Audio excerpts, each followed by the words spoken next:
Hi students, welcome to my channel. நாம் இன்னைக்கு பார்க்க போகிறது அலக்கைன்ஸ் டிஃபென்ஸ் ட்ராப் பார்ட் 5 and 6. நம்ம ஆல்ரெடி பார்ட் 4 வரைக்கும் பார்த்துட்டோம். இன்றைக்கி 5 and 6 ரெண்டுமே சின்ன சின்ன ட்ராப். எப்படி நைட்டை வின் பண்ணுறது ஆர் நைட் ஃப்ரீயாக கொடுத்தோன்னா மேட் எப்படி பண்ணுறது அப்படிங்கிற மாதிரி நம்ம பார்க்க போகிறோம். ஓகேவா? ஃபஸ்ட் E4 நைட்டை ரிலீஸ் பண்ணுறாங்க. ஸோ நம்ம பான் வச்சு நைட்டுக்கு அட்டாக் கொடுக்க போகிறோம். அட்டாக் கொடுத்தா ஃபஸ்ட்டு இது நம்ம E4. அதுக்கு ஒயிட் என்ன பண்ணுறாங்க, D3 பண்ணன்னா நைட் மறுபடியும் எங்கே மூவ் ஆகும்? 2 ஸ்கொயர் இருக்குது, இங்கே போக முடியாது. C5 தான் வர முடியும். C5க்கு மறுபடியும் அட்டாக் கொடுக்காங்க. மறுபடியும் E4 வேறு எங்கேயா மூவ் பண்ணியிருந்தா கூட மேபி எஸ்கேப் ஆகிருக்கும். E4 இப்போது பிஷப்பை வச்சு அட்டாக். இப்போ நைட் எங்கே மூவ் ஆகும்? எங்கேயுமே மூவ் ஆக முடியாது. அப்போது நைட் பேக் ஆயிடுச்சா? இப்போ ஒயிட் வின் ஆயிருமா? ஓகே, இது மொதல் ட்ராப். ரெண்டாவது ட்ராப் என்னென்னா பேக் வரும்.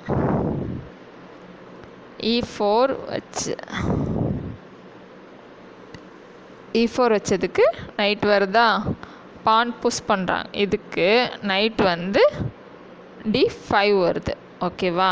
D5 வர்றதுக்கு பிஷப்பை வச்சு அட்டாக் கொடுக்காங்க. அதுக்கு நைட்டு மேபி B6 போயிருந்தால் ஓகே, எஸ்கேப் ஆகிருந்திருக்கும். பிஷப் பேக் போடணும், அவங்களுக்கு ஒரு வெயிட்டிங் மூவ் ஆகிருக்கும். ஆனால் நைட் என்ன தெரியுமா பண்ணுறாங்க? அப்படி பண்ணாமல் இங்கே G2 பானுக்கு அட்டாக் பண்ணுறதா நினச்சிட்டு இங்கே வர்றாங்க. இங்கே என்ன ஆச்சு அப்படின்னா நைட்டுக்கு அட்டாக்கும் ஆயிடுச்சு, பானுக்கு சப்போர்ட்டும் ஆயிடுச்சு. இப்போ நைட்டை மேபி அவங்க பானை புஷ் பண்ணி சேவ் பண்ணதான். இன்னொன்று நைட்டை மூவ் பண்ணதான். நைட்டை மூவ் பண்ணால் மேட் ஆகிடும். அது நான் உங்களுக்கு வச்சு காட்டுறேன். இப்போ பானை புஷ் பண்ணுறாங்க. பான் புஷ் என்ன பண்ண முடியும்? ஒன்றுமே பண்ண முடியாது. நைட்டை ஃப்ரீயாக கொடுத்து தான் ஆகணும். ஓகேவா? எதாவது மூவ் பண்ணுறாங்கன்னு வச்சுக்கோங்க, மேபி இப்படி கூட மூவ் பண்ணுறாங்க, எதாவது பிஷப்பை மூவ் பண்ணுறாங்கன்னு வச்சுக்கோங்க, அடித்து நைட்டு போயிடும். நமக்கு பொசிஷன் வின் ஆகிடும். ஓகேவா? இப்போ அது பண்ணாமல் நைட்டு மூவ் ஆகி G6 வருதுன்னு வச்சுக்கோங்க. மேட்டின் 1 2 வேயாக மேட் பண்ணான். ஒன்று குயினை வச்சு மேட்டு. ஓகேவா? ஆர் பிஷப் இன்ட்டு அடித்தா மேட்டு தான். எதை வச்சு அடித்தாலுமே இது மேட்டு தான் ஆகுது. பாருங்கள், ஒயிட்டுக்கு எத்தனை பீஸ் வந்திருக்கு, பிளாக்குக்கு வெறும் நைட்டு மட்டும்தான் கேம் ஆடுது. இதே இது மொதல் பொசிஷன் நீங்கள் பார்த்தீங்கன்னாலும் தெரியும். அந்த E4 நைட்டு பான் புஷ், நைட்டுங்க பானு, நைட்டுங்க எத்தனை மூவ் நைட்டு மட்டுமே ஆடிட்டுருக்கு பாருங்கள். இங்கே எத்தனை பீஸ் வருது. அங்கே பிளாக் எதுவுமே மூவ் பண்ணாமல் அங்கே பாருங்கள் நைட்டை மட்டுமே மூவ் பண்ணிகிட்ருக்கு. அதுவும் கடைசி அரெஸ்ட் ஆயிடுச்சு. இந்த மாதிரி மிஸ்டேக்ஸ் நம்ம ஆடும்போது தயவு செஞ்சு பண்ணாதீங்க. நம்ம கேம் லாஸ் ஆயிடுவோம். இது எல்லா பீஸையும் கொஞ்சம் ஃப்ரீயாக கொண்டு வரணும். பாருங்கள், 2 பான் சென்டராக இருக்குது, பிஷப் ரிலீஸ் ஆகிருக்கு. அவங்களுக்கு எல்லாமே அப்படியே தான் இருக்குது. ஓகேவா ஸ்டூடெண்ட்ஸ்? ஓகே ஸ்டூடெண்ட்ஸ், தேங்க்யூ இவ்வளோ நேரம் பொறுமையாக அந்த வீடியோ பார்த்ததுக்கு.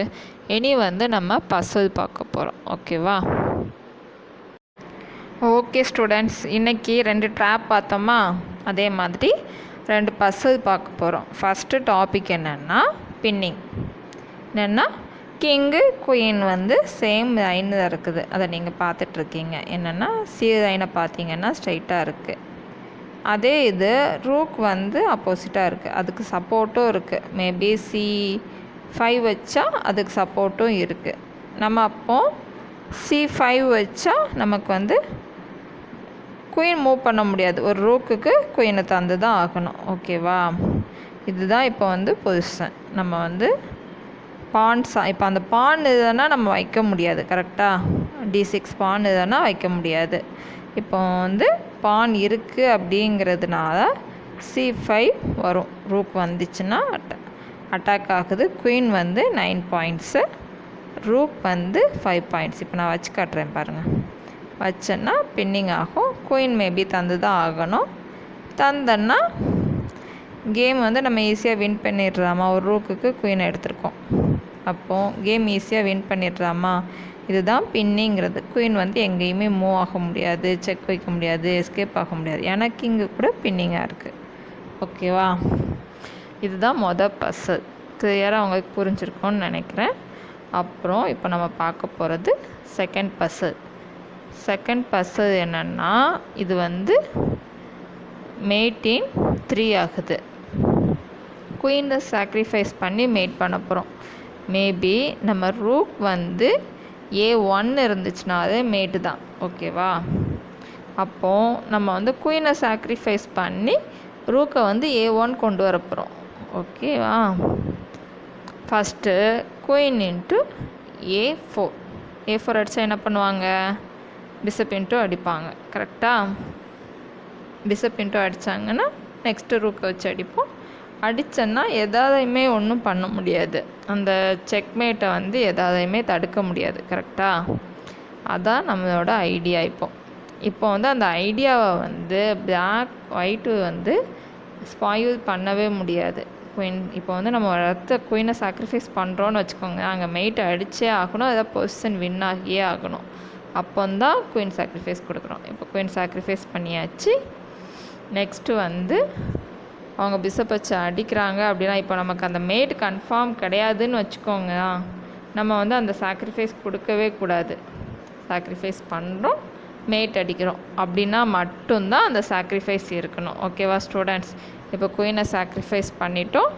நெக்ஸ்ட்டு வந்து ஒயிட் என்ன பண்ண போகிறாங்க அப்படின்னா, பிஷப் இன்ட்டு குயின் அடிக்கிறாங்க. இப்போ அடிச்சு காட்டுறேன் பாருங்க. அடிச்சாச்சா? நெக்ஸ்ட்டு நம்ம என்ன பண்ண போகிறோம் அப்படின்னா, ரூக்கை வச்சு அடிக்க போகிறோம். இப்போ ரூக்கை வச்சு அடிக்கிறோன்னு வச்சுக்கோங்க. என்ன பண்ண முடியுங்கிறீங்க ஒயிட்டுக்கு? மேபி என்ன மூவ் பண்ணாலுமே அது வந்து A1 மேட்டை இது பண்ணவே முடியாது, ஸ்டாப் பண்ணவே முடியாது. அந்த அளவுக்கு கிளியராக இருக்குது பர்சன். ஸோ தான் அவங்க வந்து வாலண்ட்ரியாக குயினை ஃப்ரீயாக கொடுத்துருக்காங்க. இப்போ ரூக் இன்ட்டு அடிக்கிறேன் பாருங்கள். ரூக் இன்ட்டு அடித்தாச்சு. மேபி குயின் வந்து கிங் வந்து C1 வர்றான் அப்படின்னாலுமே எதுவும் பண்ண முடியாது. ரூக்கை மூவ் பண்ணி போட்டாலுமே மேட்டை கண்ட்ரோல் பண்ண முடியாது, எதுவுமே பண்ண முடியாது. மேபி குயினை தூக்கி C4 வைக்கிறாங்கன்னு வச்சுக்கோங்க. C4 வச்சாலுமே A1 மேட்டு தான். ஓகே ஸ்டூடெண்ட்ஸ், இப்போ வந்து குயினை வச்சு காட்டுறேன் பாருங்கள். குயின் வருது, இருந்தாலுமே அதை வந்து அந்த மேட்டை தடுக்க முடியாது. நீங்கள் வந்து பிஷப்புக்கு தான் அட்டாக் கொடுத்துருக்கீங்க. அதே இது என் ரூக்கு வந்து அங்கே மெயிட் அடிக்கிறத நீங்கள் வந்து கண்ட்ரோல் பண்ணவே, அதுதான் மெயின். இது அந்த மெயிட்டு தான். இப்போ பிஷப்பை அடிச்சிட்டோம், நெக்ஸ்ட் மூவ் அடித்தோன்னா என்ன யூஸ்? அங்கே ரூக்கு தான் செக்கு இருக்குதே அப்படின்னா அதை தானே ஃபஸ்ட்டு அடிக்கணும். இப்போ பிஷப்பை அடித்து ஒன்றுமே பண்ண முடியாது. அந்த ரூக்கை அடித்தா மட்டும்தான் மெயிட்டை கட் பண்ண முடியும். ஓகேவா? ஸோ இது ஒன்றுமே பண்ண முடியாது. இப்போ நெக்ஸ்ட் மூவ் வந்து ரூக் மேட் அடித்து காட்டுறேன் பாருங்கள். மேட் ஆயிடுச்சா? ஓகேவா ஸ்டூடெண்ட்ஸ்? இந்த பசில் புரிஞ்சிச்சா? இதே மாதிரி நமக்கு பொசிஷன் வந்துச்சுன்னா குயினை சாக்ரிஃபைஸ் பண்ணி வின் பண்ணுறதுக்கு ரெடியாக இருக்கணும். ஆப்னண்ட் வந்து என்ன பீஸ் வச்சுருக்காங்க, எவ்வளோ பெரிய பிளேயர், எதுவுமே நம்ம யோசிக்கக்கூடாது. மேட் கிடச்சிருச்சா உடனே பட்டுன்னு அடிச்சிடணும். ஆப்னண்ட் பண்ணுற ஒவ்வொரு மிஸ்டேக்கும் நமக்கு ப்ளஸ். Okay students, thank you. இவ்வளோ நேரம் பொறுமையாக அந்த வீடியோ பார்த்ததுக்கு.